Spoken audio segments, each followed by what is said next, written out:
Should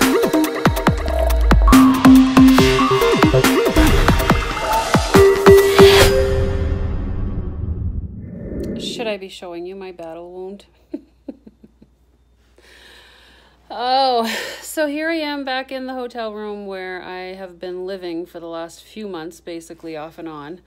I have my 2-week follow-up for my surgery tomorrow, so I'm super excited about that because that means that I'll be able to move on to the pureed section of my diet and no longer have to stick to just liquids, so that's going to be exciting. My husband is out to eat for dinner. Unfortunately, I don't go with him right now because it's, I don't know, I don't like just sitting there and not eating. But tomorrow night we're planning a date so that I can have something to eat. So I will let you know what the doctor says and how I'm doing. But other than that, we are on week 2. It's been 12 days since my surgery. I've lost 30 pounds total since my highest weight. And my stomach feels good. I don't have, I mean, there's still tenderness. I'm learning that water is not really good for me. Not that it's not good for me. Plain water, I think, is going to have to be at room temperature from now on because cold water seems to upset my teeny tiny tummy. My TTT is what I'm calling it, my teeny tiny tummy.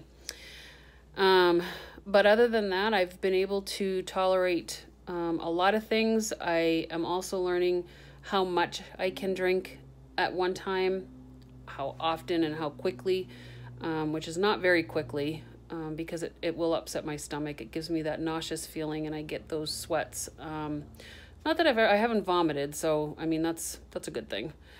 So I will let you know how the doctor's appointment goes tomorrow.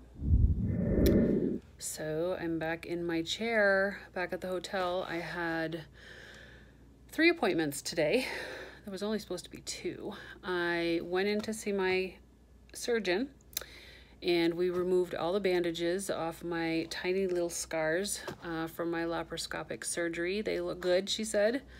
They're itchy, so obviously they're healing.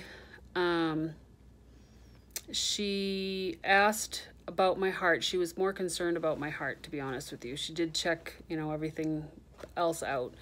Asked me some questions on how I was doing with my consuming of liquids and protein and that sort of thing.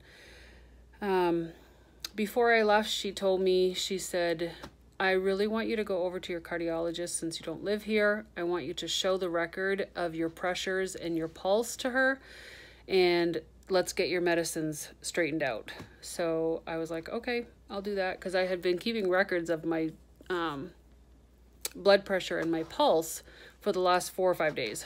And the pulse is high, pressure's a little low, not too concerning, but so I got to the cardiologist's office, and lo and behold, my surgeon had called my cardiologist. So that was pretty cool to know that she was invested in me that much that she took time after my appointment to call my cardiologist. So they let me come in without an appointment. We changed my meds a little bit, kind of went back to where we were before.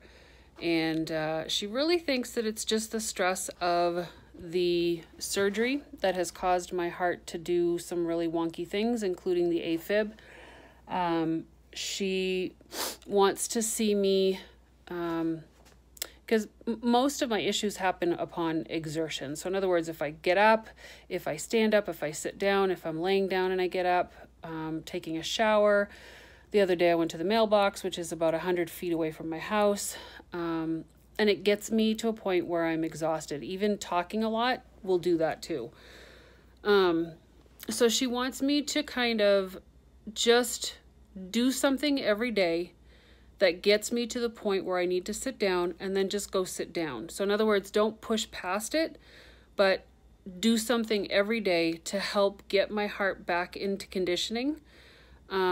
And she said that over time, she's hoping that it will just get better. If it doesn't, then we'll go down another path. But she looked at all my blood work. She looked at everything else.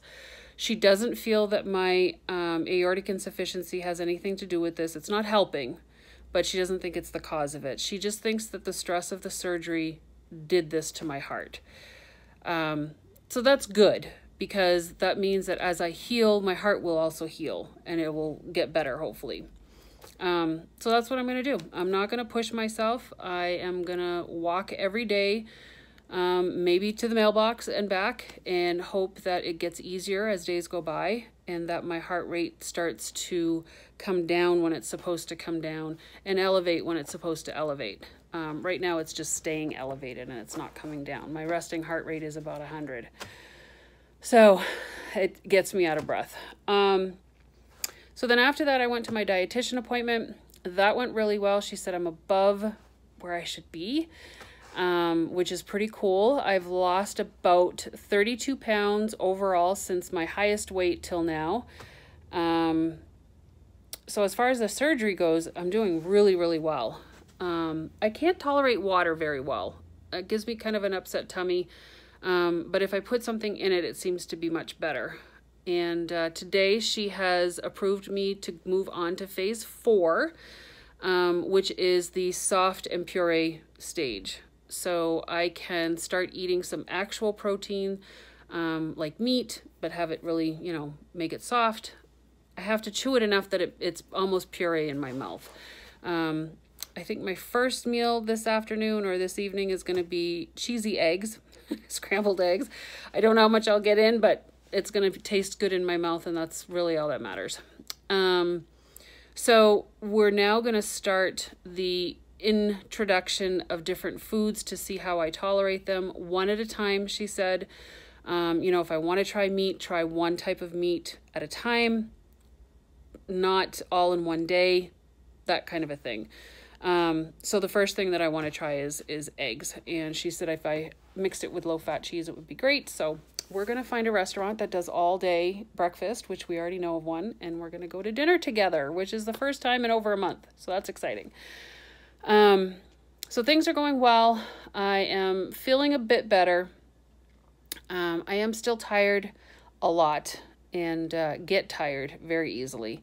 But my battle wounds are healing, sort of. My bruises are going away. But other than that, things are progressing and I'm feeling pretty good. So I can't complain about that. I'm hoping that this final medicine adjustment will fix my heart and make it stable for the time being, because that's really all we need. Other than that, that's my update. And thanks guys for following me along and supporting me and loving me and sending me prayers and cards and all kinds of stuff. I just absolutely love it. My address is down in the info bar below. So if you ever want to mail me something, people have asked, so I just put it there. But other than that, I'm just so blessed to have such a loving and amazing community. So thank you, thank you, thank you. And we'll see you guys on the next video. Go pay it forward with kindness. Bye.